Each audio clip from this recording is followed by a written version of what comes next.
Hello दोस्तों। तो कल हम लोगों ने क्लास 10th की चैप्टर 1 जिसका नाम है रासायनिक अपक्रिया एवं समीकरण का जितनी भी थ्योरी थी और शॉर्ट टाइप के क्वेश्चन थे उसको हम लोगों ने पढ़ा और जाना।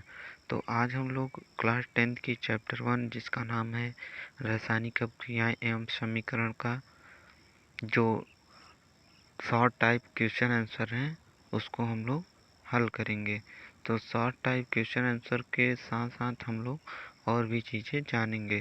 तो आइए सबसे पहले हम लोग पहला क्वेश्चन देखते हैं। हमारा पहला क्वेश्चन क्या है?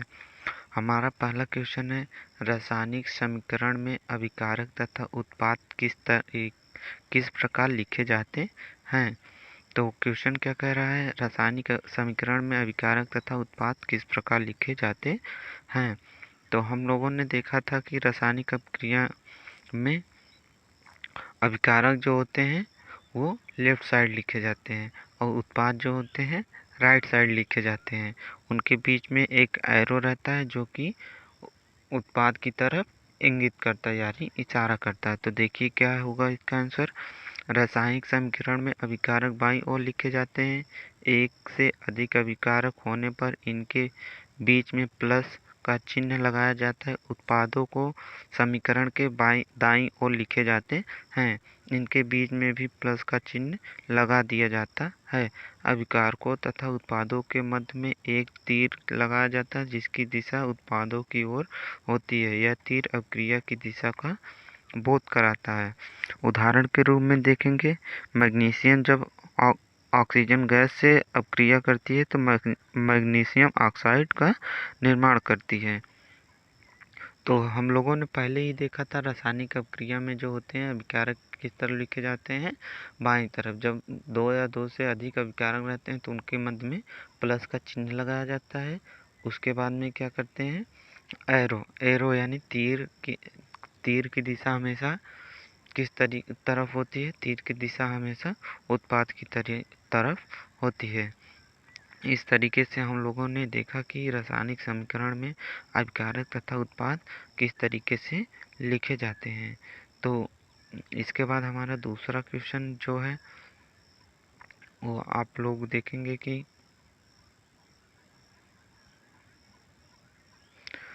दूसरा क्वेश्चन जो हमारा है, संतुलित रासायनिक समीकरण किसे कहते हैं। तो क्वेश्चन हमारा क्या है, संतुलित रासायनिक समीकरण किसे कहते हैं। तो किसी रासायनिक अपक्रिया में भाग लेने वाले अभिकारक तथा प्राप्त उत्पादों में उपस्थित विभिन्न तत्वों के परमाणु की संख्या समान होने पर समीकरण को रासायनिक समीकरण कहते हैं। और दूसरा है, उपचयन किसे कहते हैं। तो इसका आंसर है वह अपक्रिया जिसमें एक रासायनिक स्पंजिक इलेक्ट्रॉनों का ह्रास करती उपचयन अपक्रिया कहलाती है। या फिर कहें कि हम लोग उपचयन अपक्रिया जो होती है इसमें क्या होता है, ऑक्सीजन का ह्रास होता है यानी ऑक्सीजन निकल जाते हैं। उपचयन अपक्रिया जो होती है जस्ट अपचयन अपक्रिया के विपरीत होती है। कल उसके बाद देखिए अपचयन अपक्रिया क्या है। अपचयन अपक्रिया वह अपक्रिया जिसमें एक रासायनिक स्पंजिक इलेक्ट्रॉन प्राप्त हो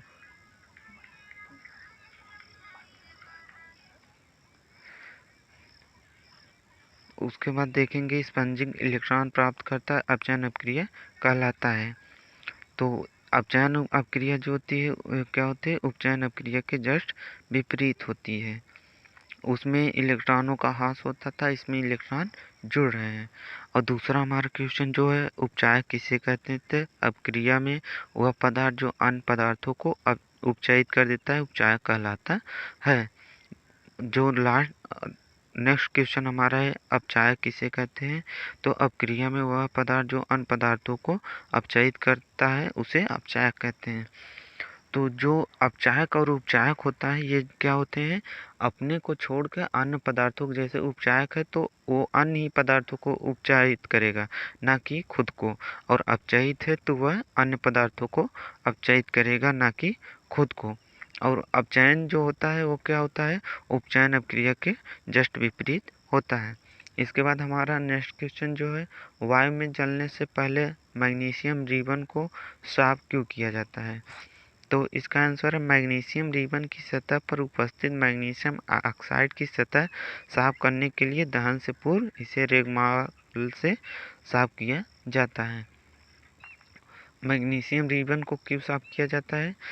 क्योंकि मैग्नीशियम ऑक्साइड जो होती है वो उसमें क्या होती है, मैग्नीशियम जो होता है उसका सूत्र Mg होता है और मैग्नीशियम ऑक्साइड जो होता है उसका MgO होता है। तो उसके जब वो जमा रहेगा तो ठीक तरीके से ये दहन नहीं करता, इसलिए इसे रेगमाल नामक पदार्थ से साफ किया जाता है। इसके बाद नेक्स्ट क्वेश्चन हमारा है, किसी पदार्थ यक्ष के विलयन का उपयोग सफ़ेदी करने के लिए होता है तो पदार्थ यक्ष का नाम लिखिए, पदार्थ यक्ष की जल से अपक्रिया लिखिए। तो पदार्थ यक्ष का नाम क्या होगा? Calcium oxide. देखिए, जब कैल्शियम ऑक्साइड जल से अपक्रिया करता है तो क्या बनता है? कैल्शियम हाइड्रोक्साइड बनता है।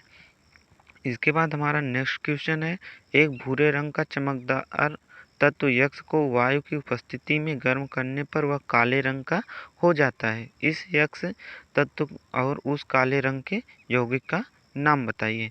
तो जो भूरे रंग का चमकदार यक्ष है यानी पदार्थ है वो क्या है? कांपर है, जिसका सिंबल क्या होता है? Cu होता है।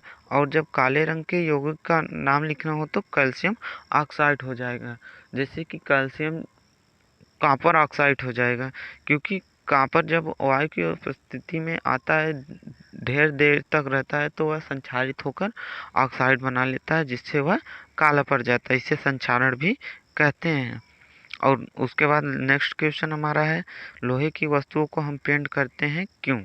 तो लोहे की वस्तुओं को हम लोग पेंट क्यों करते हैं? संक्षारण से बचने के लिए।